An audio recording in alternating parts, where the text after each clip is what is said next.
Malang tuh sebagai penginisiasi Asosiasi Federasi Tinju di Hindia Belanda pada saat itu.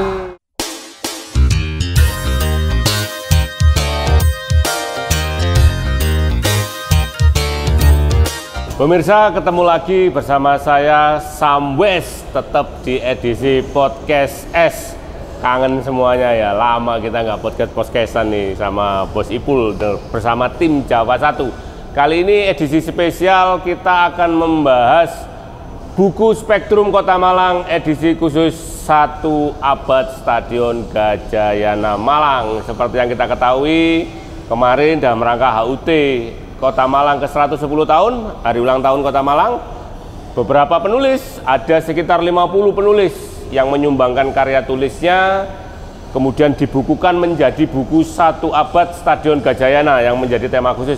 Salah satunya yang hadir adalah sosok penulis yang luar biasa, asli kelahiran Malang, Mbak Debita Aisyah Putri Ayu. Loh, namanya keren, wongnya mesti keren. Kita sapa dia. Mbak Debita, semangat selalu. Ya, sehat-sehat Mbak Debita ya? Iya, sehat alhamdulillah. Alhamdulillah. Mbak Debita rumahnya di mana, Mbak? Saya asli Malang, di Sukun rumahnya. Asli Sukun yo, Iya. tonggoku berarti Rek, tonggoku berarti. Mbak Debita, ceritanya kok bisa tahu ada acara penulisan 1 abad Stadion Gajayana Malang ini dari mana infonya? Sebenarnya waktu itu saya ditarik sama Pak Lulut untuk jadi penulis kedua buat membantu beliau di dalam 2 artikel, terutama waktu itu di periode kolonial, khususnya di kegiatan olahraga dan juga festival-festival dilaksanakan di Stadion Gajayana. Stadion Gajayana, oke. Itu penggalian sejarahnya nggak sulit, Mbak? Sebenarnya jauh lebih muda kolonial kalau jauh sebelum muda ya? Karena kalau periode Belanda itu kan dia pengarsipannya lebih rapi dan bisa ditulis lewat website. Jadi itu bahasanya bahasa Belanda, Mbak? Iya, bahasa Belanda. Berarti Mbak Debita bisa bahasa Belanda? Dikit-dikit. Yo, luar biasa. Mbak Debita bisa bahasa Belanda ternyata. Oke, Mbak Debita mengambil penulisan, sudut pandangnya temanya apa, Sam? Yang pertama kegiatan olahraga, karena kan namanya stadion memang kegiatan utamanya adalah olahraga ya. Jadi yang pertama kali fokusnya adalah kegiatan olahraganya. Mulai dari kompetisi, perkembangan klub-klubnya, kemudian bagaimana fasilitas-fasilitasnya di sana, seperti itu. Itu berarti di era sebelum kemerdekaan ya, era kolonial ya, sebelum 45 ya, Mbak ya? Tepatnya apa yang ditulis isinya, Mbak? Ya itu tadi ada perkembangan klub-klubnya ya, olahraga ya. Kompetisi sudah ada bola gitu ya, sepak bola sudah ada ya. Ada bahkan yang menurut saya menarik adalah soal tinju. Tinju. Karena Stadion Gajayana ini adalah stadion pertama yang punya fasilitas tinju dan pada saat itu bahkan dianggap di beberapa kota yang lain tinju ini merupakan kegiatan olahraga yang cenderung hanya untuk kekerasan aja dan dianggap sebagai kegiatan itu di era amoral. Sebelum kemerdekaan? Iya. Oh, berarti di era sebelum kemerdekaan itu tinju sudah ada, tapi dianggapnya cuma kegiatan kekerasan. Dianggapnya kegiatan kekerasan, bukan olahraga ya? Bahkan bisa dianggap menimbulkan kenalurian kebinatangan pada saat itu. Berarti klaim bahwa Malang kota tinju, Malang kota bal-balan itu ada sebelum zaman kemerdekaan ya? Ada. Itu ada buktinya, Mbak? Ada. Luar biasa, luar biasa. Di beberapa koran bahkan. Bahkan di beberapa koran ya? Loh, dokumentasinya berarti ngambilnya juga di koran-koran juga, Pak? Di koran-koran itu di Delver. Itu di koran-korannya ada beberapa yang menyebutkan bahwa Malang tuh sebagai penginisiasi Asosiasi Federasi Tinju di Hindia Belanda pada saat tempat berkembang. Iya. Berarti Mbae Asosiasi dan Federasi Tinju itu memang Kota Malang ya? Iya. Loh, pemirsa, berarti sekali lagi Asosiasi dan Federasi Tinju itu ada bahkan sebelum Indonesia merdeka tahun 45. Tadi sudah dijelaskan Mbak Debita bahwa memang induknya ada di sini ya, Mbak ya? Tempat mulanya ya. Jadi tinju, terus sepak bola, terus apa lagi yang ditulis, Mbak?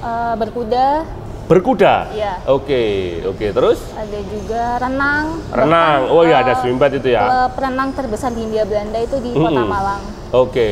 Mbak Debita, apa kesan yang mendalam ketika Mbak Debita mau menyumbangkan karya tulisnya itu? Kan nggak dibayar ya sama panitia ya? Panitia kan bayaran. Kenapa kok mau menyumbangkan, mau bersusah-susah begitu menyumbangkan tulisannya untuk Kota Malang? Kenapa Mbak Debita? Ada kesan apa? Saya merasa bahwa Kota Malang ini sebenarnya punya banyak sekali sejarah yang belum ditulis. Dan seharusnya bisa digali lebih banyak dan lebih dalam lagi supaya bisa lebih kenal sama masyarakat Kota Malang. Karena jujur saya sebagai warga Malang sendiri pun baru tahu bagaimana besarnya Stadion Gajayana itu ketika menulis ini gitu. Ketika menulis ini. Bahkan saya yang anak sejarah aja baru tahu ketika nulis gimana yang masyarakat biasa. Jadi saya harap apapun yang ditulis di sini bisa memberikan dampak untuk masyarakat. Mereka bisa membaca, bisa mengetahui dengan secara cuma-cuma. Gara-gara ikut nulis ini, sampean juga tambah pengetahuan berarti ya? Baru tahu kalau Gajayana itu 1 abad ya? Saya tahu bahwa itu memang stadion besar, tapi nggak tahu bahwa itu sebesar itu pada masa itu. Jadi itu yang bikin saya terpacu adrenalinnya untuk terus nulis lagi. Memang Gajayana pernah menjadi stadion terbesar se-Asia ya? Luar biasa, ya. Terus Mbak, harapannya apa perihal tentang buku Spektrum nih? Buku Spektrum Kota Malang itu kan yang pertama, ini yang kedua ini. Kalau yang pertama mungkin Mbak Devita belum ikut ya? Harapannya untuk buku Spektrum ketiga apa Mbak misalkan? Ada usulan tema atau ada usulan format? Nggak apa-apa, ini kan Mbak Devita udah masuk di keluarga besar buku Spektrum Kota Malang lah.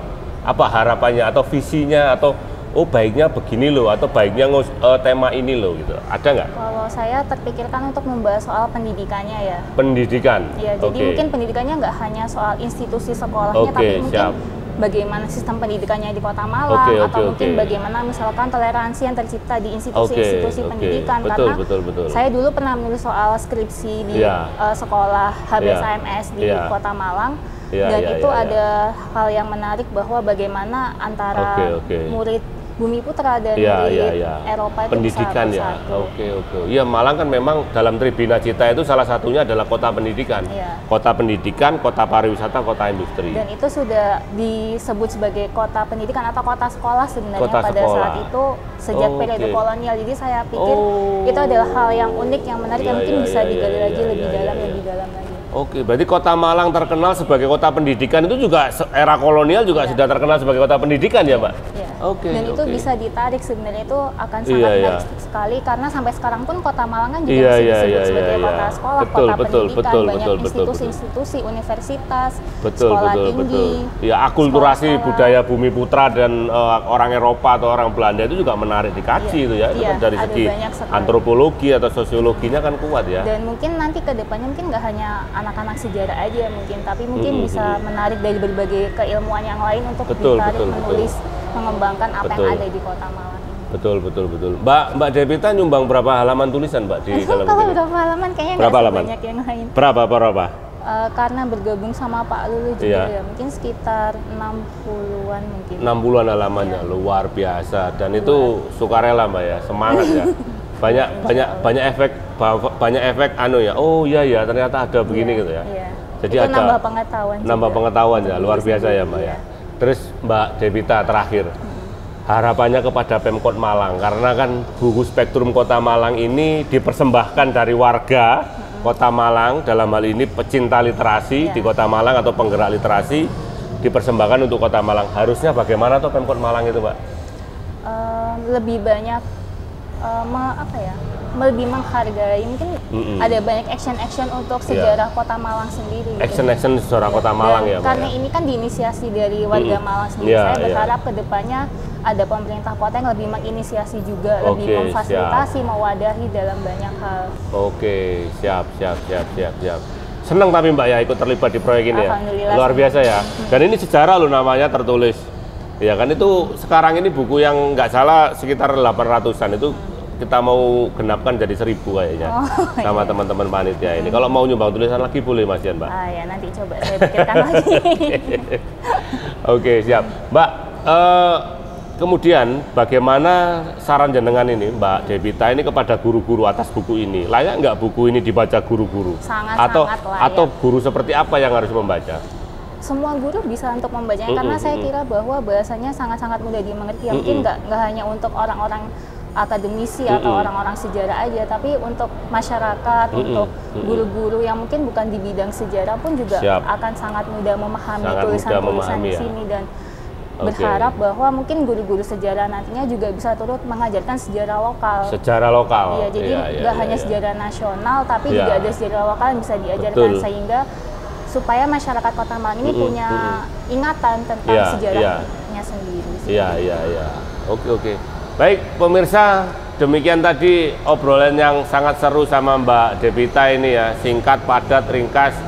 Jadi jelas bahwa Kota Malang dinisbatkan menjadi kota petinju, kota sepak bola, kota olahraga, bahkan tadi kota pendidikan bocorannya itu sejak mulai sebelum era kemerdekaan atau sebelum 45. Dan semua informasi itu bisa didapatkan dengan membaca buku Spektrum Kota Malang edisi khusus 1 abad Stadion Gajayana Malang dalam rangka HUT Kota Malang ke 110 tahun.